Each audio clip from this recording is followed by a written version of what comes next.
I am pleased to be here with Margit Dahl, who is Director of Admissions at Yale University.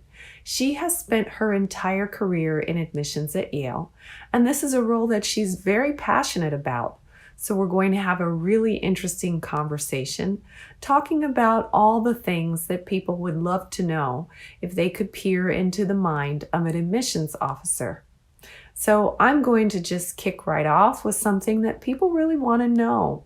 The criteria for admissions, particularly at so-called elite universities like Harvard and Yale, really seem to be moving away from traditional quantitative metrics and trying to get a more holistic approach to admissions, looking at the character of students that are being admitted.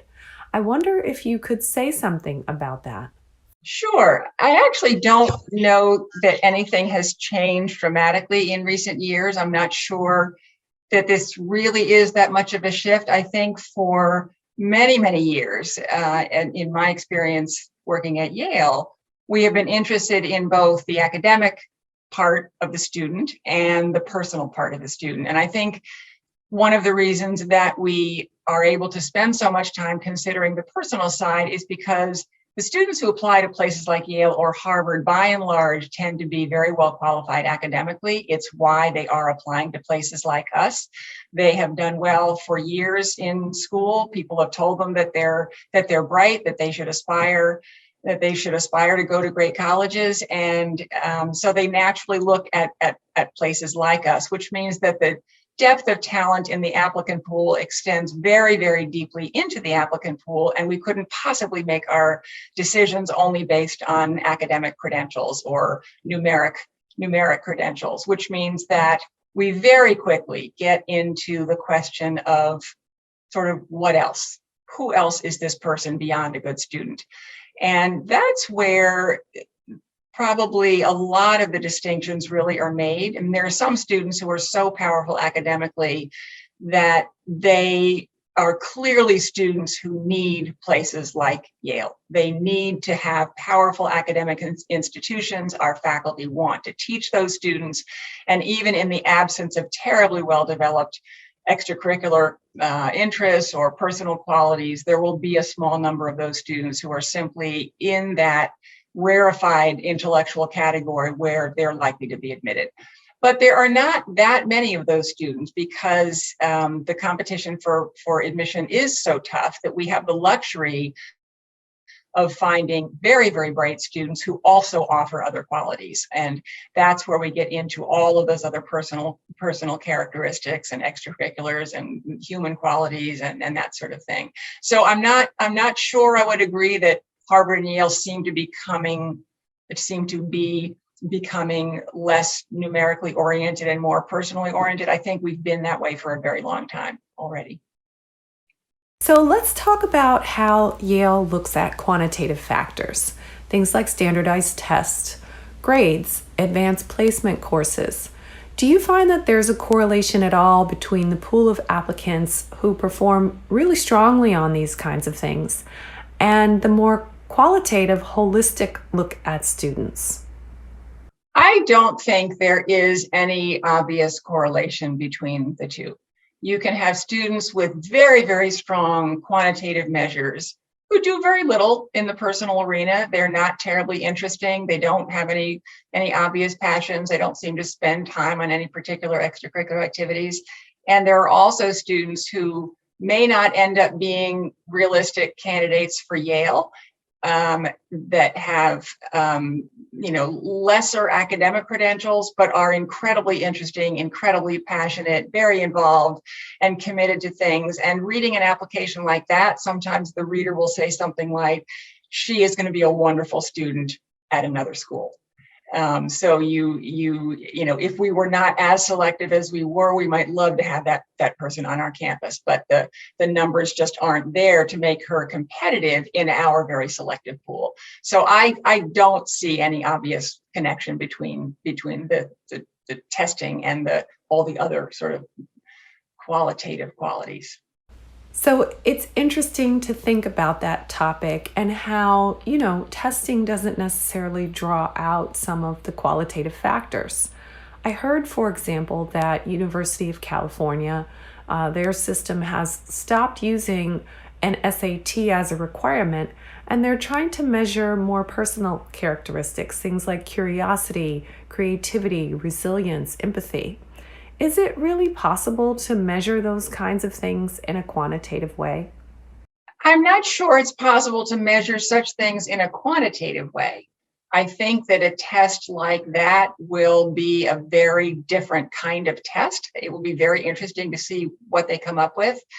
There's a professor at the Harvard School of Education named Rick Weisbord who has been leading an effort called Making Caring Common for many years, and the entire effort of Making Caring Common is to try and determine whether it is possible to not only teach things like caring and compassion, but also find a way for colleges to evaluate these things. So that's sort of an ongoing effort, and he's been working with a lot of school systems to try and develop programs within schools to try and develop these qualities, and to have colleges attempt to define what values are important to them and to see whether they are eliciting those in their application, whether they're talking about those enough on their own website to communicate to students that those things are valued at that institution. So that's just sort of a side note that I would say. The challenge for schools, I would love to think that there is a test that could give us a measure of those things. I think making it quantifiable, that would be the most convenient, that would be the most efficient. The challenge with schools like Yale or Harvard, who get 30,000, 40,000, 50,000 applications a year, is that if the results of a test like that involved a lot of text and commentary of the evaluation process, that becomes a bit of an issue for us simply because of the number of applications we have to get through. If there was a small number of students that had these more extensive commentary and evaluation, I think we could live with it, just like we find a way to accommodate the high schools right now that don't give grades but give evaluative comments at the end of a course. But obviously it takes a lot longer to go through an application like that. And so one of the things that I would be interested in is, and this is all sort of prospective, that this hasn't happened yet. And so it's kind of, dreaming about what may be possible. Would it be possible to come up with some sort of an assessment that is easier to absorb at the college end, which probably means it doesn't include 4 pages of evaluative commentary, but that actually is meaningful? And I guess my question is, if it were to become a numeric evaluation, would it be valuable? Would it be valuable to know that a student got an 8 on compassion as opposed to a 4? Well, maybe if we believed in the test, that we knew enough about what the test was measuring, that could be interesting. But I think that we really would have to have some faith in the test.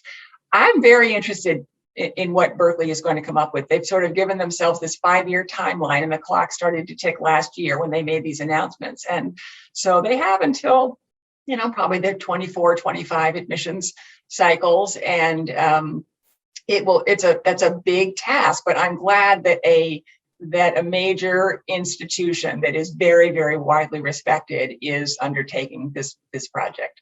And I think the jury is out. I don't know. I would love to think that there would be a way that we would measure these things. Right now, we don't have a numeric way to measure them, and we have to look at all of the other indicators in the application for those kinds of qualities. Well, we're talking in this course about genius and the very difficult project of trying to understand what brings it about, what makes it possible, how much is it nature versus nurture. And I think some of the comments that you've made really shed light on that.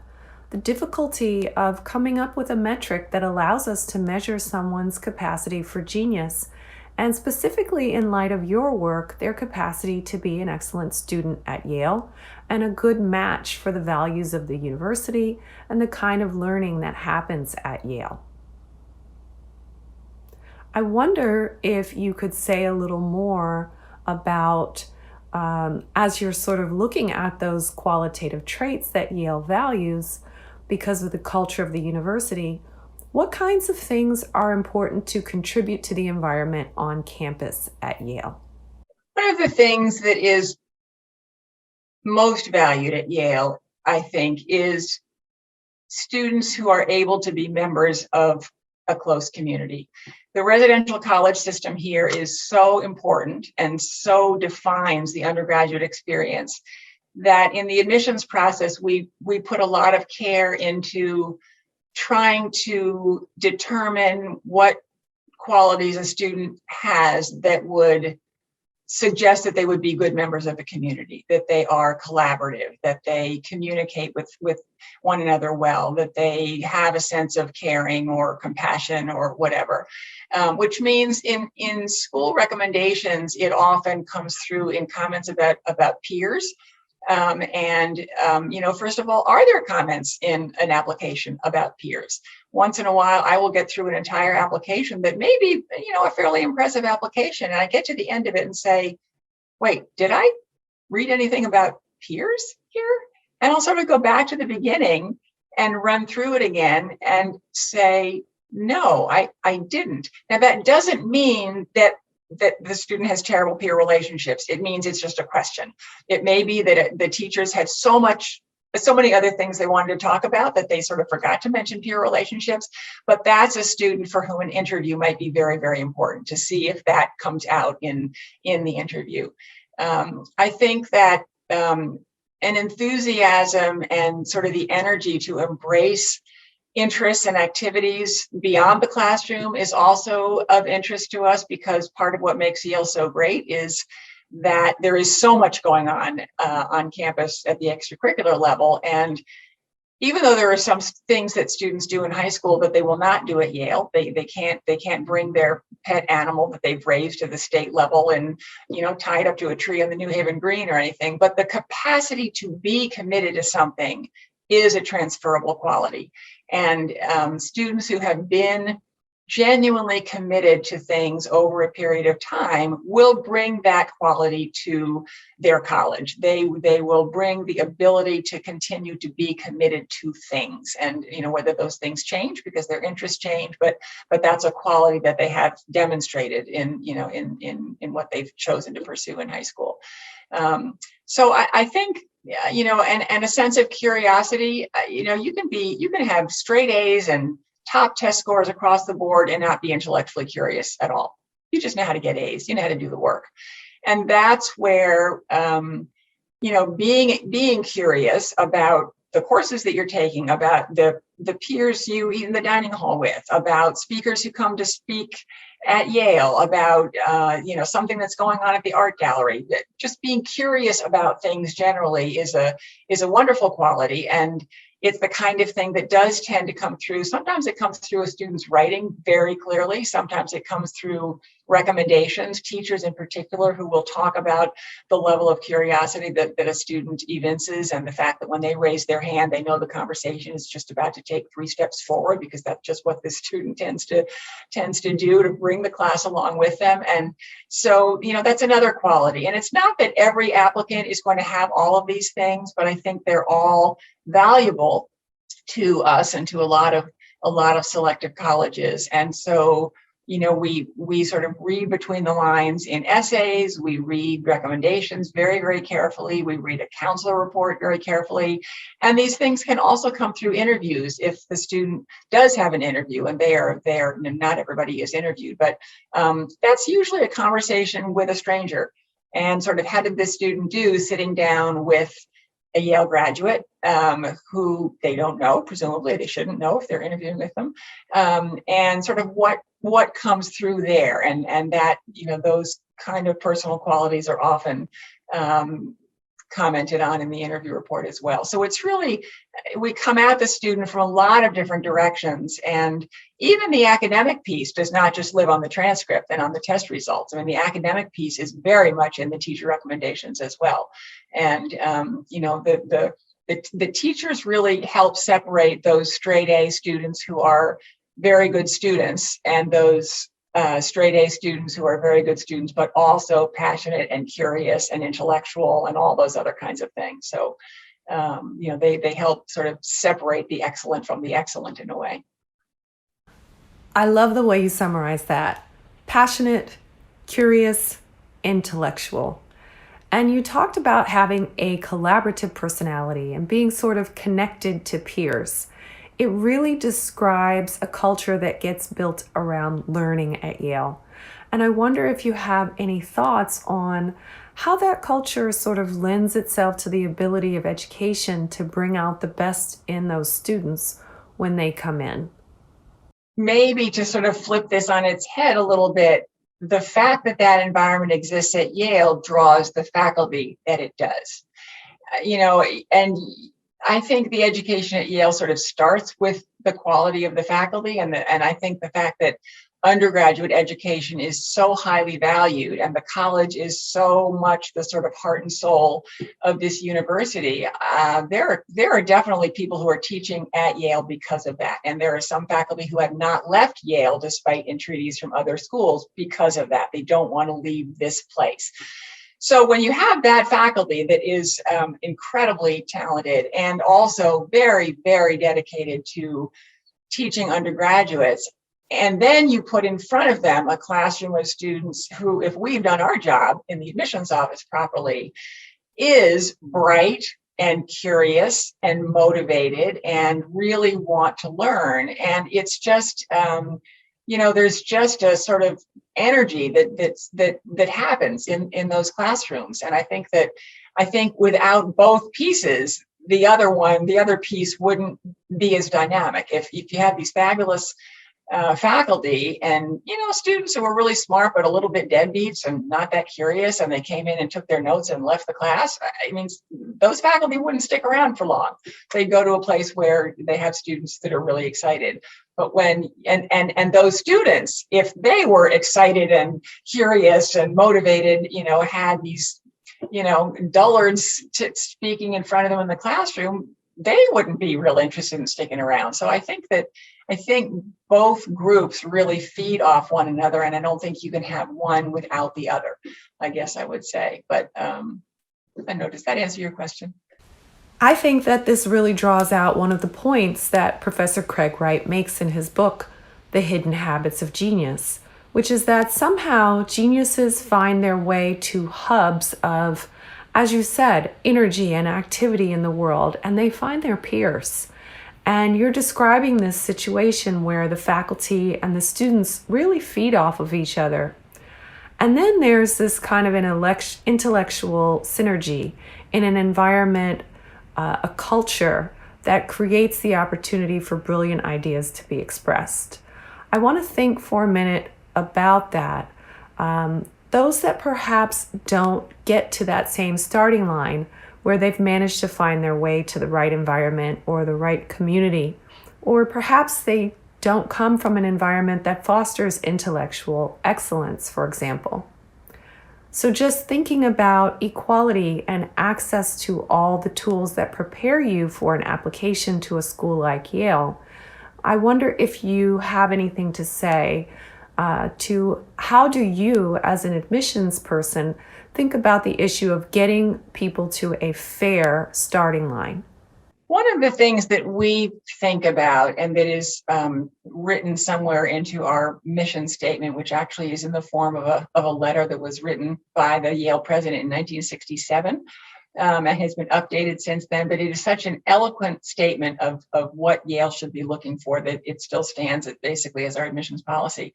And he used the phrase equality of opportunity as something that is of great value at Yale. And I think that means we want to sort of offer this equality of opportunity to students of a variety of backgrounds. And I think that for the students who haven't had the opportunities to reach their maximum, they haven't had all the opportunities that you're implying.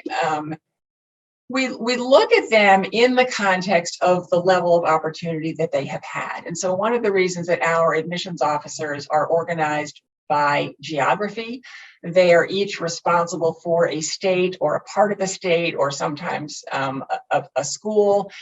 And it means that they will be the first reader of all of those applications. So there is one person in the office who has read everyone from the state of Illinois or everyone from Southern California. And then within high school, all of those applicants. And when we actually present students to the admissions committee, it is done by high school, so that students are sort of evaluated within the context of the level of opportunity that they have had or have not had. And you don't expect a student who goes to a school that has no advanced placement courses. You don't look at the transcript and say, well, where are the APs? They aren't there. Whereas a school that has 25 APs and an applicant has had 3 that applicant will not look as competitive an applicant in our pool as their peer at the same school that has taken more APs or lots of honors courses or has obviously a more rigorous transcript. So when we look at the students from under-resourced schools, we will expect that they have done absolutely the most they possibly could with what was available. Whatever the more advanced courses are in their school, even if they're not AP courses, we will hope they have been in them. And whereas at a very, very strong school, we may be totally comfortable taking number 25 in the class, at a very under-resourced school where there are very few students who have high academic aspirations, we may not be comfortable going that deeply into the class because there will be a few students at the top, and then there will be sort of a fall off in terms of quality and motivation and transcripts and whatnot. But that's also a case where the things that their recommenders say are going to be very important. And even the story that the student tells is going to be very important. And I think for students who have been in under-resourced schools and in families that have not had education, have not had the opportunity to go to college, and they live in neighborhoods where they may be one of the only students who go to this particular school that they manage to be admitted to or whatever. I mean, clearly it is not a situation that values education highly. Their parents may value education, but they don't have the capacity to help them with homework or with their college applications or something. What the recommenders say carries a lot of weight, and they will often say, this is the diamond in the rough. This is the gem I've been waiting for. I have been encouraging this student. It's remarkable, given his background, what he has been able to achieve. I am pushing him to apply to good colleges. I'm the one who suggested Yale or whatever. They may give us some context about family, which gives us a sense of distance traveled. Where this student started and how they have achieved to the point that they have achieved. They may comment that the student was able to get into, some sort of an internship over the summer, which was very influential.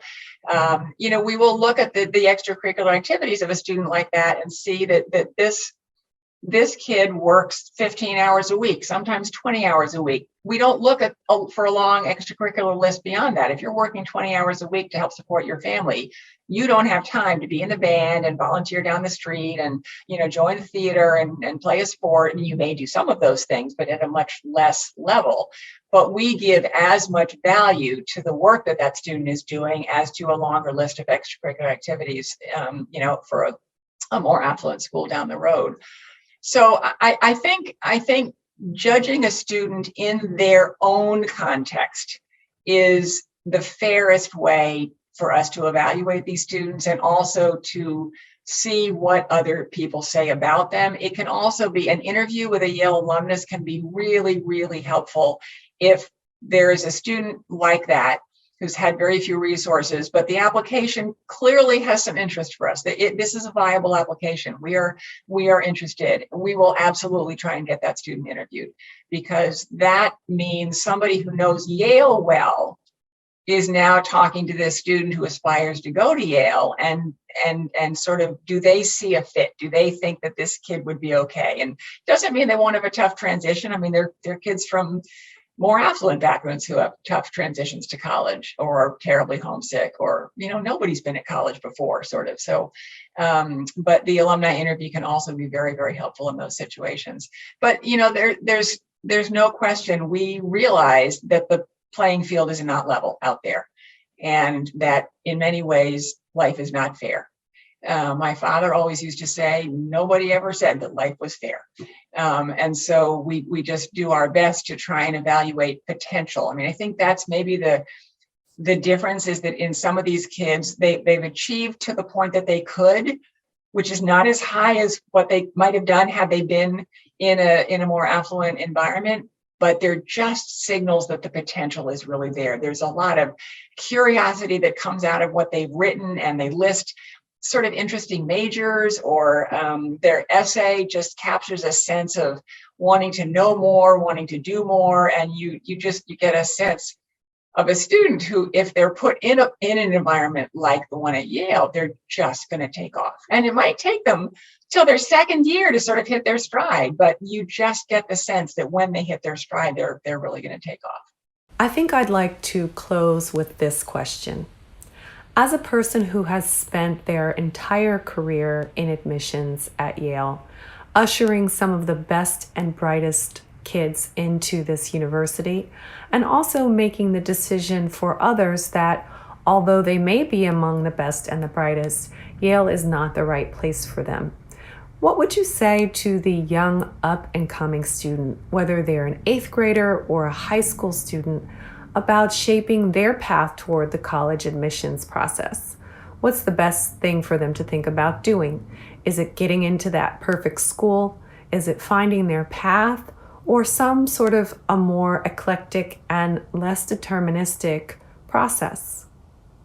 So I would say, my fantasy is that nobody in 8th or 9th grade would already be thinking about where they want to go to college, because that's 4 years down the road. That's 4 years of growth and 4 years of development and 4 years of maturity and developing different interests and whatnot. How can you possibly know, before all of that has transpired, what school you want to go to? And I think that an 8th grader probably doesn't know a whole lot about a school. So it means that they're ascribing some value to that place without probably a whole lot of knowledge about it, really, real knowledge in terms of how they would fit there, how the person they will become, which they haven't become yet, would fit there. And it means that, to me, it just feels a little bit empty. Why would an 8th grader say, well, I want to go to Yale? I mean, what does that mean? And if I were to ask them, they probably wouldn't even be able to answer it. So, I like to think that I think there is too much emphasis on schools that have gold stars attached to them for sort of all the wrong reasons. And students who are authentic and honest with themselves will say, I'm going to do the things that I love to do because I love to do them, and I will be a better person by doing those things. And as an admissions officer, I would add, and you will be a more authentic person by doing those things. And then let me see where I am approaching my senior year, or sometime maybe in my junior year. And, what are the things about a school? What are the things I want to find in a school? I want a school that has these opportunities. I want a school that values these things. I realize that I will function better in a somewhat smaller environment, which, doesn't mean an Ivy League school, except maybe Dartmouth. I realize that even though I've grown up in a fairly small town, I kind of get a charge when I'm in a city. Like, my blood starts moving faster. And so I think I'd like to spend time in a city now. You can't know that when you're 12 years old.